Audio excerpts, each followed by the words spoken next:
আল্লাহ পাক হেদায়েত এবং বুঝ সবাইকে দিবেন না। আল্লাহ যে আপনাকে এই কথাগুলো শোনার তৌফিক দিচ্ছেন, বোঝার তৌফিক দিয়েছেন, আপনার কান পর্যন্ত পৌঁছে দিয়েছেন, আপনি সৌভাগ্যবান। আল্লাহ পাক সবাইকে সুযোগ দিবেন না। 1999টা মানুষ জাহান্নামে যাবে, 1999টা মানুষ জাহান্নামে যাবে। এটা হাদিসে আসছে সহিহ বুখারীতে 4 বার। আর আল্লাহ পাক সূরা আরাফের 179 নম্বর আয়াতে ওটাও বলেছেন, ওয়ালাকাদ যারা'না লিজাহান্নামা কাসীরাম মিনাল জিন্নি ওয়াল ইনস। প্রচুর জিন আর মানুষকে দিয়ে আমি জাহান্নাম পূর্ণ করে দেব। লাহুম কুলুবুন লা ইয়াফকাহুনা বিহা, হৃদয় ছিল উপলব্ধি করতো না। ওয়া লাহুম আযানুন লা ইয়াসমাউনা বিহা, কান ছিল শুনতো না। ওয়া লাহুম আ'য়ুনুন লা ইবসিরুনা বিহা, চোখ ছিল দেখতো না। উলাইকা কাল আনআম, এরা ছিল গবাদি পশুর মতো। বাল হুম আদাল, বরং তার চেয়ে নিকৃষ্ট। উলাইকা হুমুল গাফিলুন। একই ক্যালকুলেশন, 1999 জন মানুষ জাহান্নামে যাচ্ছে। তো আপনি সৌভাগ্যবান, কারণ এই কথাগুলো আপনার পর্যন্ত পৌঁছেছে। আপনার প্রথম কাজ হচ্ছে আগে তওবা করা। আমার সাথে পড়েন, আস্তাগফিরুল্লাহ আল্লাযী লা ইলাহা ইল্লা হুয়াল হাইয়ুল কাইয়্যুম ওয়া আতুবু ইলাইহি।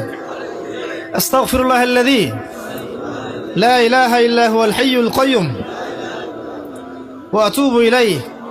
আস্তাগফিরুল্লাহ আল্লাযী লা ইলাহা ইল্লা হুয়াল হাইয়ুল কাইয়্যুম ওয়া আতুবু ইলাইহি। তওবা করেন আল্লাহর কাছে। তওবা করার পর কি করবেন যুব সমাজ শুনেন? তওবা করার পর আজকেই গার্লফ্রেন্ডকে বলে দিবেন, আজকে সম্পর্ক শেষ, আর আমি নেই, শেষ। ওইটা রাস্তা বন্ধ করেন, কারণ এটা আপনার জীবনের সবচেয়ে বড় ফিতনার রাস্তা। আবার সে যদি বলে যে সত্যি বলছো তুমি, আর কথা হবে না, তারপর কালকে সকালে আবার ফোন দিয়ে বলে আরেকটা বার শুধু কথা বলতে চাই, একটা বার দেখা করতে চাই, এটাই শেষ, আর দেখা করতে চাবো না। এই ফাঁদে আবার পা দিয়েন না, তাহলে সারা জীবন আর শেষ হবে না কখনো। নাম্বার ডিলিট করে ডিসকানেক্টেড হয়ে যান। আর যদি দেখেন যে না, আসলে তার মধ্যে দিনের কিছুটা বুঝ আছে, আপনার একটা রিজিকের সোর্স আছে, হালাল রিজিক খাচ্ছেন, মাশাআল্লাহ, চাকরি করছেন বা ব্যবসা করছেন, কিছু একটা করতে পারছেন, তার বাবার কাছে গিয়ে তার হাত চান বীর পুরুষের মতো, গিয়ে বলেন যে আমি আপনার মেয়েকে বিয়ে করতে চাই। যদি বয়স হয়ে যায় এবং তাদের মধ্যে একটা কুফু হয়ে যায়, আপনি বিয়ে করে ফেলেন, সিম্পল। প্রেম করতে যাচ্ছেন কি জন্যে? প্রকৃত প্রেম শুরু হবে বিয়ের পর ইনশাল্লাহ। সব বুঝেন? ঠিক বলছেন? মানে এগুলো করছেন আগে? প্রকৃত প্রেম শুরু হবে বিয়ের পর, বিয়ের আগে নয়। পৃথিবীর যত দাম্পত্য জীবন আছে, কোন দাম্পত্য জীবন কি আয়েশা রাদিয়াল্লাহু আনহা রাসূল সাল্লাল্লাহু আলাইহি ওয়াসাল্লামের মতো মধুর হবে?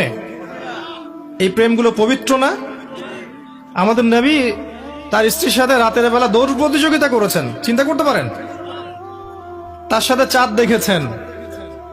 এমনকি তিনি বলেছেন, একটা জায়গায় পেয়েছি আমি, যে আয়েশা রাদিয়াল্লাহু আনহা যেখানে গোশতের যে জায়গায় কামড় দিতেন, নবী সাল্লাল্লাহু আলাইহি ওয়াসাল্লাম ওইখান থেকে নিয়ে সেখান থেকে কামড় দিতেন।